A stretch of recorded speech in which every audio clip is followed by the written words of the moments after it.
Bonjour, je vais évoquer aujourd'hui le mandala des émotions, à partir des travaux de Michel Annus et Barbara Sourk, développés dans leur livre « Les enfants du deuil, portrait du chagrin ». C'est un outil, le mandala des émotions, qui a été utilisé par ces deux auteurs avec les enfants en deuil. Alors comment fait-on? Eh bien, on trace sur une page blanche un cercle d'environ 10 cm, entre 7 et 10 cm de diamètre, et on va demander à l'enfant d'attribuer une couleur à chaque émotion qu'il ressent, et donc de colorier l'entièreté du cercle avec les couleurs qui sont rattachées à des émotions particulières, avec les sentiments qu'il a en ce moment, actuellement, par rapport au deuil de. Voilà la consigne exactement, je vous la lis. Qu'est-ce que tu ressens au fond de toi aujourd'hui quand tu penses à la mort d'eux? Alors, ça va permettre à l'enfant de poser des mots, d'exprimer des subtilités, de préciser ses sentiments, en fait, de sortir les sentiments qui sont un peu confus, de les sortir de soi, de les déposer sur une feuille de papier en se servant d'un média coloré, et en fait, ces émotions vont devenir partageables avec le clinicien. Dans notre ouvrage « Comprendre et interpréter les dessins d'enfants », nous avons consacré un chapitre, petit chapitre, à ce mandala des émotions, car nous l'adaptons en fait à beaucoup plus de situations que les enfants en deuil. Ça peut être toute une série de besoins, de bilans psychologiques, d'accompagnement, de suivi psychothérapeutique. Alors nous avons adapté la consigne aussi. Nous proposons à l'enfant, on lui dit « tu vas choisir des couleurs pour chacune des émotions que je te propose et tu vas colorier le cercle comme s'il s'agissait de la place que chaque émotion prend en toi, dans ta tête, dans ton cœur, et on ajoute, ce qui est très important, en ce moment. » L'idée d'une actualité est extrêmement importante parce que ça va permettre de refaire ce mandala et d'exprimer implicitement à l'enfant que les choses ne sont pas figées. Sur la présentation, ici, vous le voyez, on a un cercle, on a marqué quelques émotions, les émotions principales, habituelles, et on va demander à l'enfant de choisir les émotions qui correspondent et de le colorier. Alors, quel est le but, l'objectif de ce mandala des émotions? Il y en a plusieurs. Le premier, peut-être, ce serait que l'enfant va pouvoir poser un regard sur son vécu émotionnel. Le vécu émotionnel, souvent des enfants, il est confus. Les émotions sont mélangées, ne sont pas forcément distinctes. Il va pouvoir représenter peut-être la place que chacune d'elles prend en lui. Et puis on va pouvoir se repérer les capacités d'introspection de l'enfant. Est-ce qu'il est capable de venir de penser en lui-même ce qui se passe pour lui et de l'exprimer? Et puis les mécanismes de défense à l'œuvre, principalement quand le mandala est proposé en début de prise en charge de psychothérapie, et on va voir, très évident, la place que l'enfant accorde à certaines émotions. On va nous décrire peut-être la famille, lui-même, des émotions. On va avoir une idée de ce que ressent l'enfant, et peut-être qu'on va voir qu'il minimise telle ou telle émotion. En tout cas, on peut avoir des mandalas écrans, par exemple. Et puis, on explique bien à l'enfant qu'il s'agit d'exprimer ses émotions à l'instant T, c'est-à-dire aujourd'hui même, immédiatement, et donc implicitement, comme je l'ai dit tout à l'heure, que ces émotions vont pouvoir évoluer, lui-même va pouvoir évoluer, et on l'espère évidemment favorablement. Alors pour quels enfants? Le mandala est un outil très facile d'utilisation, vous l'avez compris, et il peut agir pour les enfants entre, disons, 5 et 12 ans. Au-delà, pour les adolescents, le fait de devoir colorier peut leur paraître infantilisant. Mais pour les enfants de la phase de latence, de 5 à 12 ans, c'est parfait, parce que ça leur correspond bien, c'est simple, c'est rapide, c'est eux qui vont choisir les émotions et qui vont pouvoir les porter comme ça sur le dessin. Les 4 émotions de base habituelles qu'on va utiliser sont évidemment la joie, la tristesse, la colère et la peur. Joie, tristesse, colère, peur. On peut demander, Michel Annus et Barbara Sourk, dans le cadre du deuil, évoquer aussi la honte, la culpabilité et même le soulagement. Nous proposons en plus de la joie, de la tristesse, de la colère et de la peur, nous proposons un concept qui n'est pas une émotion, c'est l'espoir. Alors l'objectif est d'un peu d'équilibrer les émotions positives et négatives d'une part, parce qu'il y a beaucoup d'émotions négatives, colère, peur, tristesse. Et puis l'enfant est un être en développement.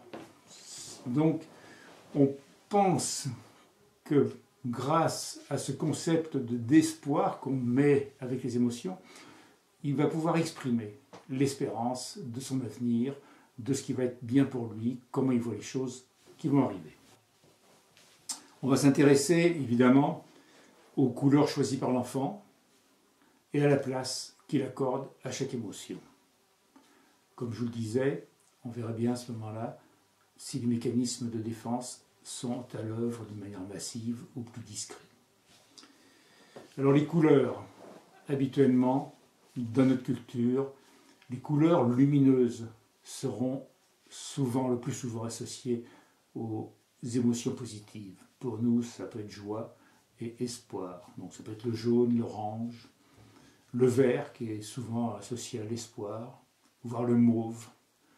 En revanche, on va avoir les couleurs plus sombres qui vont être associées la plupart du temps aux émotions négatives, colère, peur, tristesse, souvent c'est du noir. Colère, ça peut être le rouge. Le bleu va bien aussi avec la tristesse. On a des bleus un peu froids qui sont souvent mis, ou du bleu marine, avec la tristesse. Alors, comment se déroule le mandala des émotions? Bien, très simplement. L'enfant, on lui a montré cette feuille.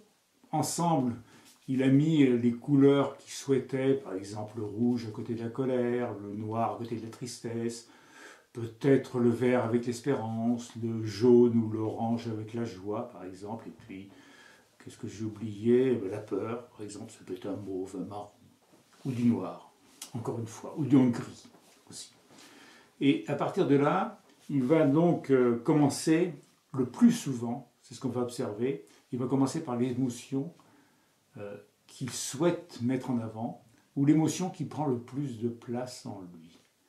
Très souvent, vous observerez que les jeunes enfants mettent la joie en avant, comme si il voulait dire que malgré les difficultés qui les amènent, par exemple, dans notre cabinet, malgré les aléas de la vie, les accidents, au fond d'eux, la vie, justement, la vivacité, l'élan est plus fort.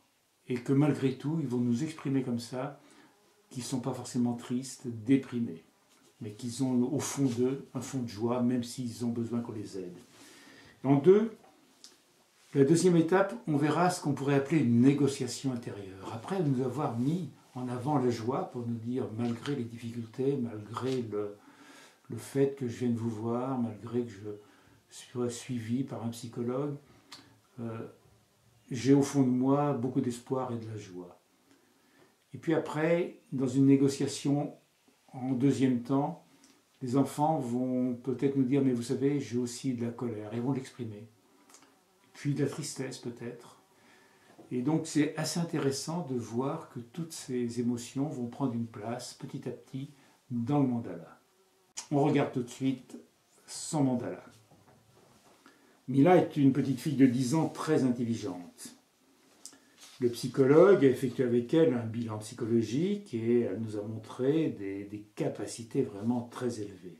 Mais elle a des difficultés relationnelles qu'on pourrait dire classiques avec les enfants de son âge. Alors elle fait des dessins, parce qu'elle aime dessiner, mais elle fait des dessins assez stéréotypés.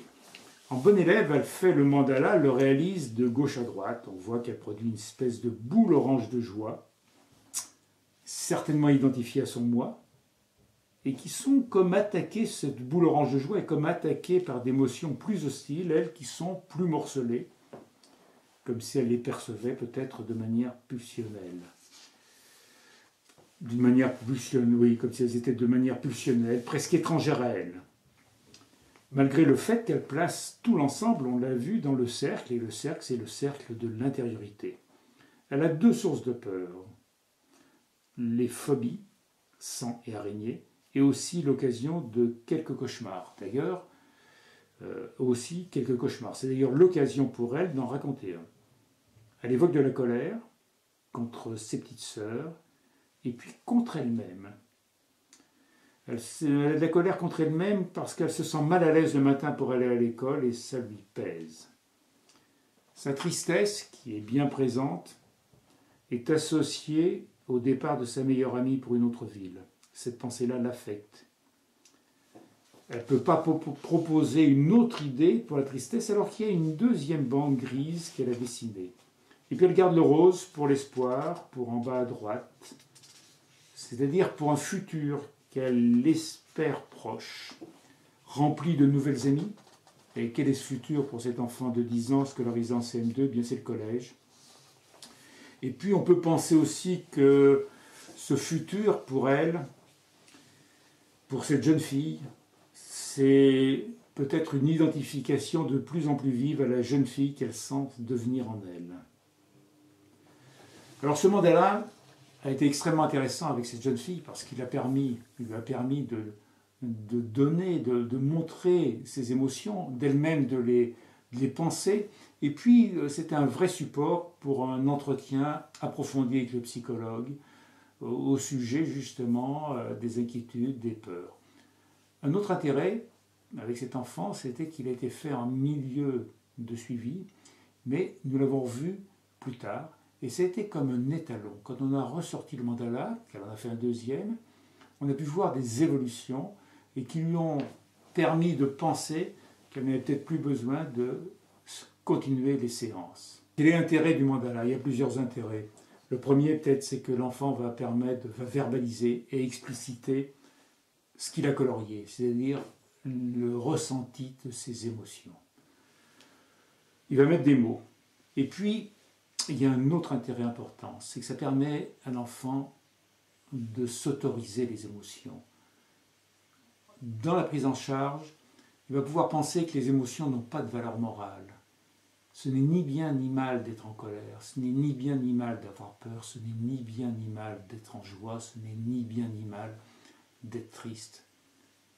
Ce qui peut être problématique, c'est l'expression par le comportement de ces émotions. Vous voyez bien qu'on va pouvoir distinguer l'émotion de l'expression par le comportement. Et là, ça va être extrêmement important et intéressant comme travail psychothérapeutique.